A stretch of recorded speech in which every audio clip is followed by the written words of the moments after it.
Hello, and welcome to episode 29 of Salt Play Sunless. I'm pretty sure it's episode 29. I am limping home.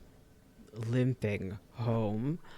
My goal right now is to get home, is to not die of terror in the way home, because my terror is at 96 right now, and I am somewhere between the Chapel of Lights and the Shepherd Isles, which I'm sure is fine. I'm sure this will go great for me, and there will be no problems. Um.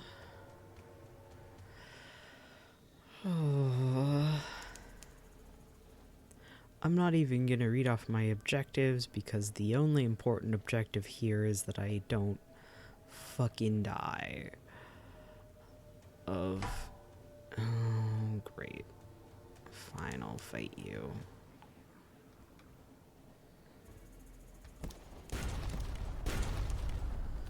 Yeah, I know.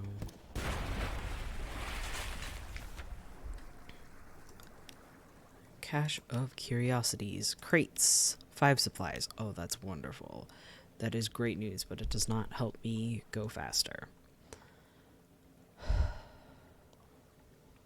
Okay, maybe I won't die.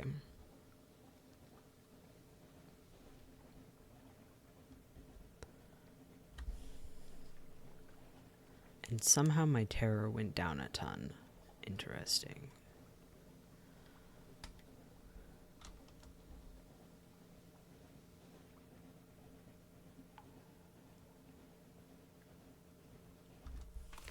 Shepherd Isles. Sheep, lichen, standing stones.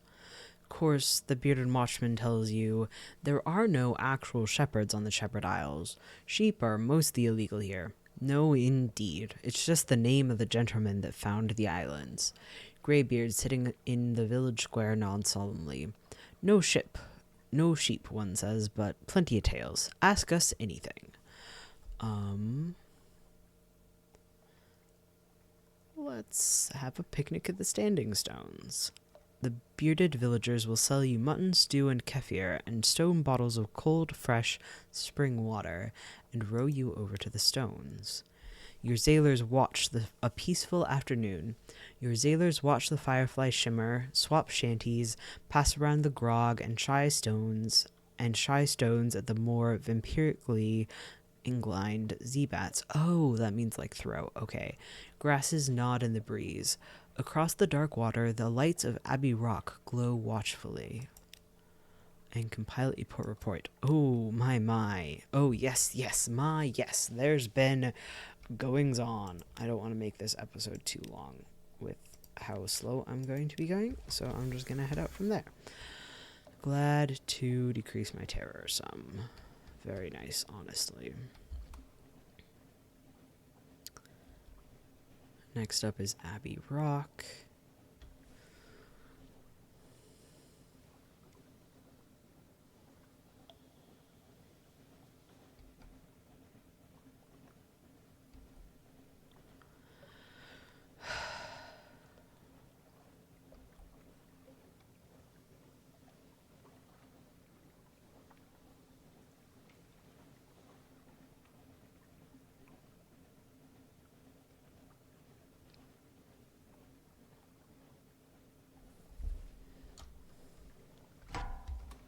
I don't want to fight you. Please don't make me fight you. Please don't make me fight you. No. Oh, maybe? Nope.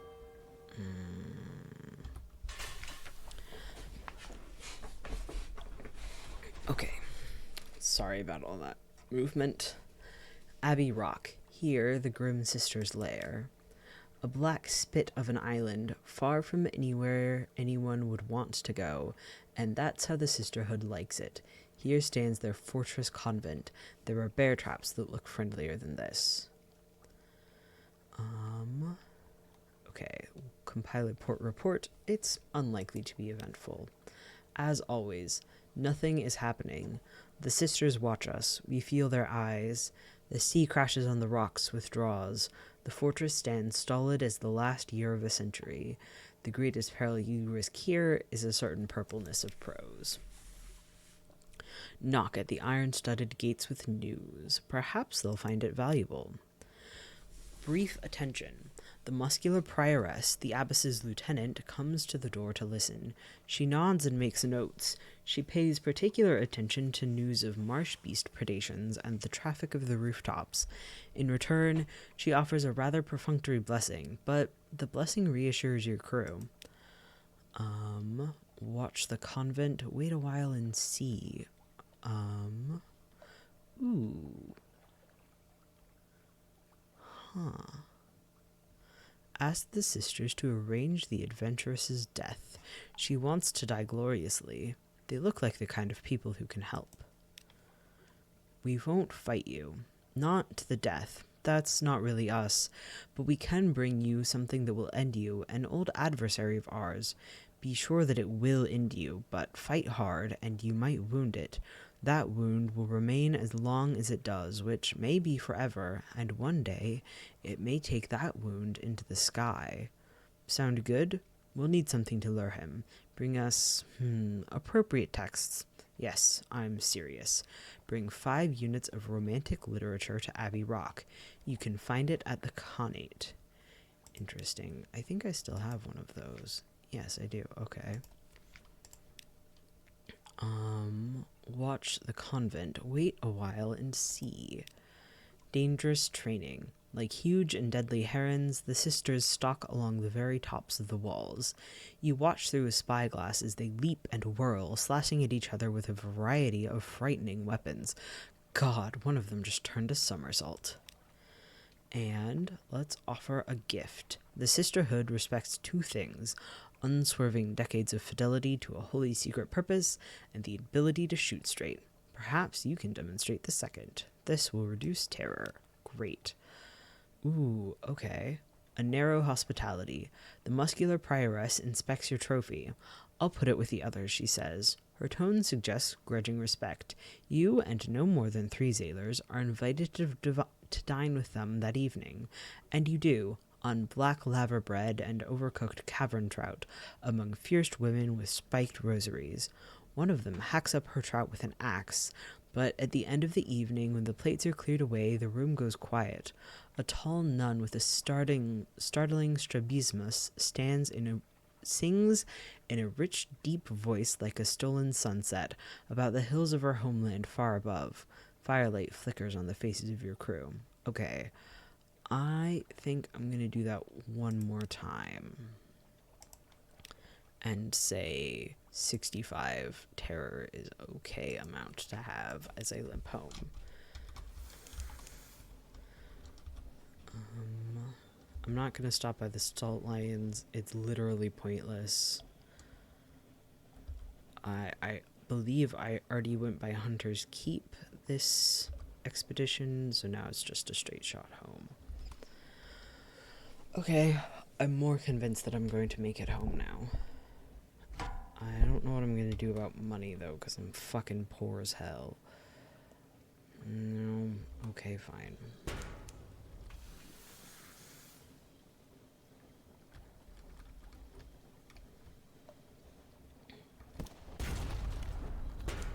Yeah, I know.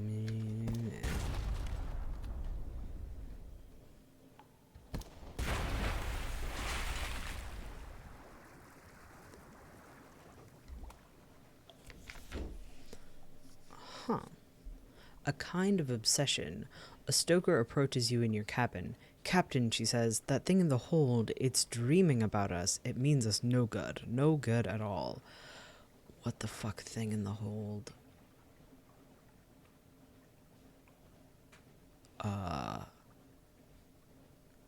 Did I have a long box? Throw it over the side. Your crew's morale is more important than whoever you're keeping it around. A cheer. Oh no, it was my live specimen. Shit. You fling it over the side, still in its container. Will it sink or swim? That's its problem. That's its problem. Your problem is your crew, and they're happy to see it go. Shit.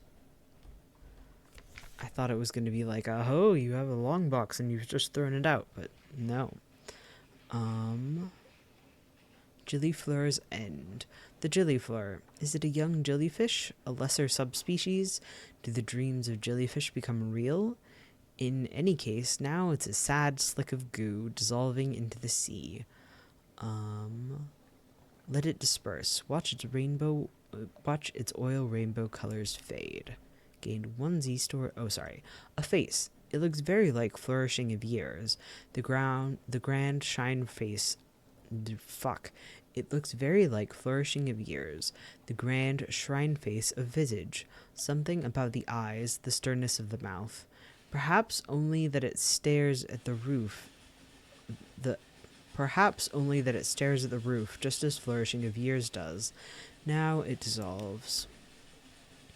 Sorry, my mouth is not working.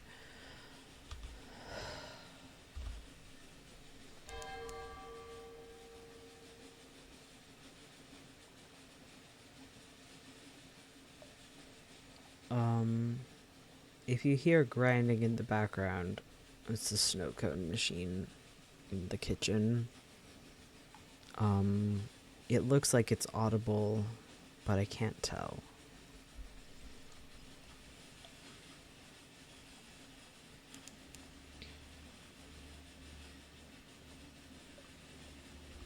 How far have we gone? That's not far at all. Oh my god. I feel like I should do something while we're out here. But I don't know what.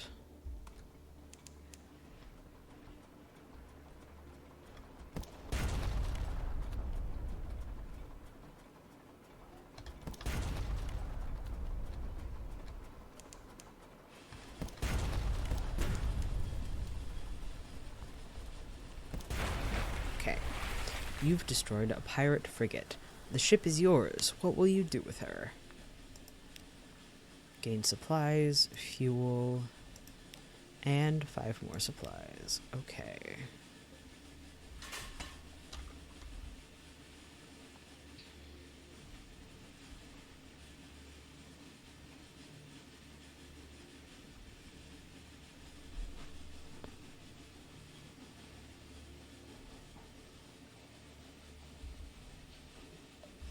Oh, I can mark off. Whoa, shit. I am so sorry. I just slammed my hand into my mic. I was gonna say I can mark off that I've been to Abbott Horizon.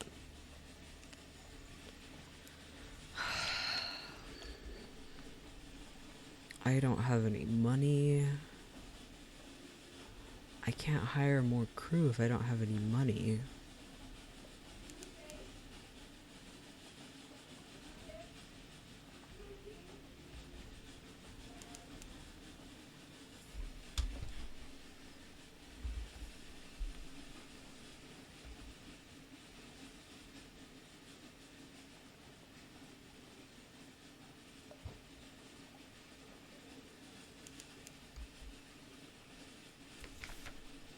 Horrors below. Sailors at the rail call softly. Something swims beneath the ship. I saw it looking up at us, one says, his voice a tremble. Let's bring out the nets. Well then, let's catch it. What is it? It comes dripping from the sea, sleek as a seal, but its eyes are faceted. One sailor covers his ears. I swear, he says afterwards, I heard it scream like a woman.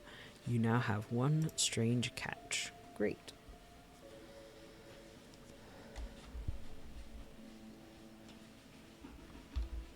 We are approaching London. Oh, so slowly. There's a rabbit running around outside my window.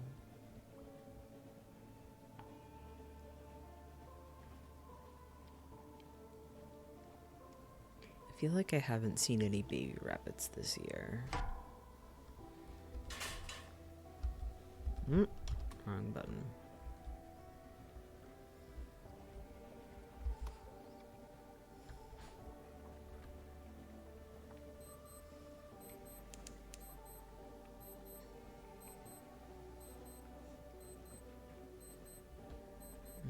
There's a guy down there. Do I fight him? Yeah, sure.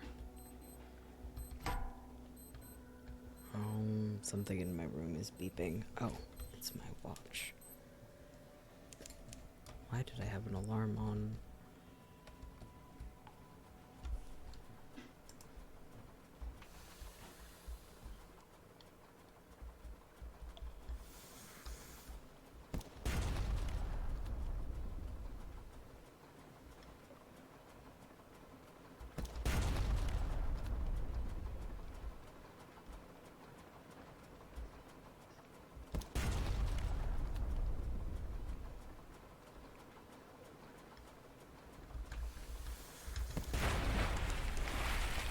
You've destroyed a pirate frigate, 2 supplies, 2 fuel, and a firkin of prisoners' honey.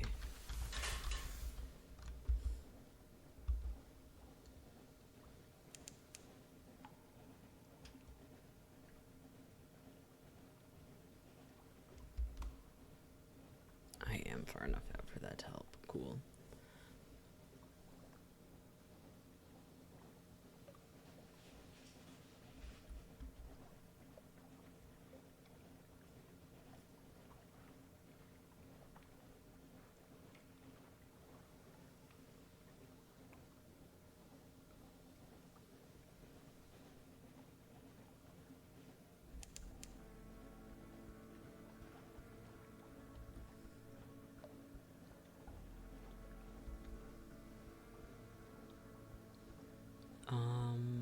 I think my terror is low enough to be fine going over this abyss.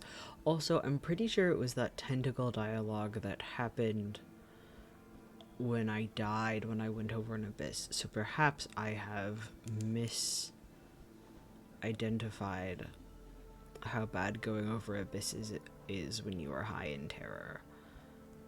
I don't know. I really genuinely did not expect to make it back to London. I thought this ship took way more fuel.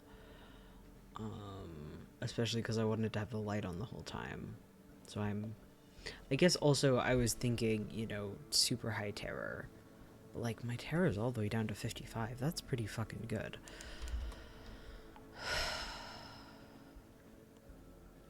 Wow, and that only took 17 minutes? 18 minutes, I guess. Huh.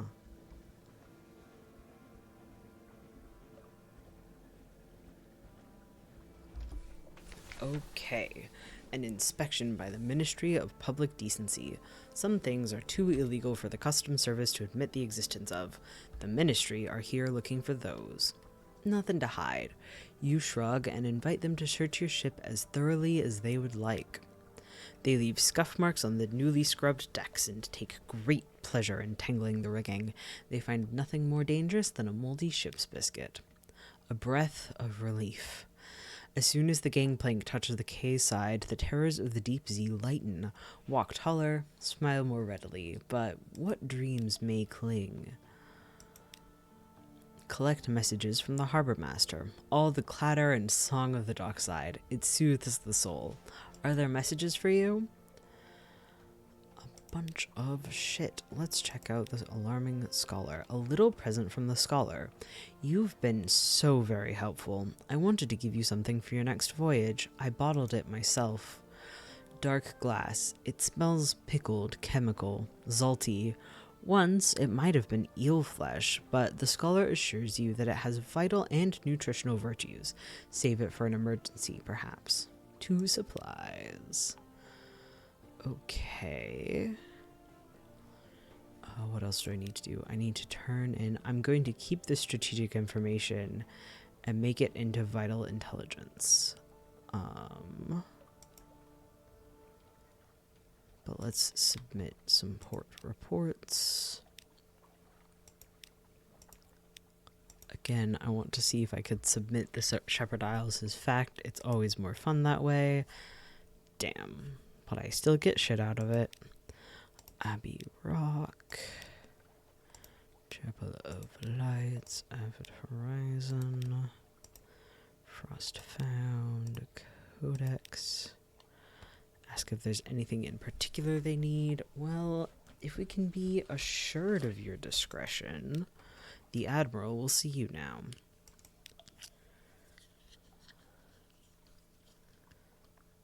Ask if there's anything in particular he needs. Well, if I can be assured of your discretion.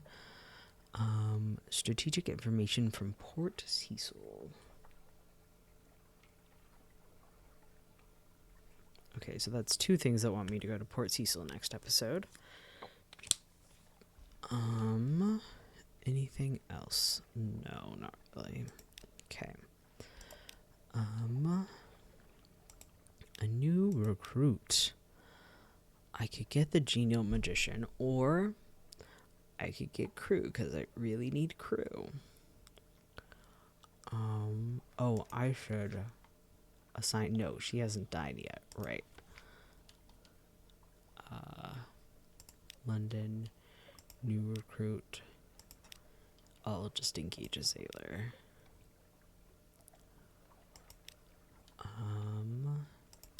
Venture's desires. I can't do anything.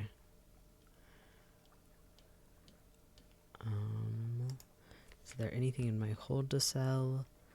I don't super want to sell any of these things. So let's do time with our family, just enjoy their company, lose a bunch of terror, read the papers. I don't think I really have enough money to rest. Like, I don't want to spend 100 echoes on that, so I'm not going to do that. And I think with that, I'm done.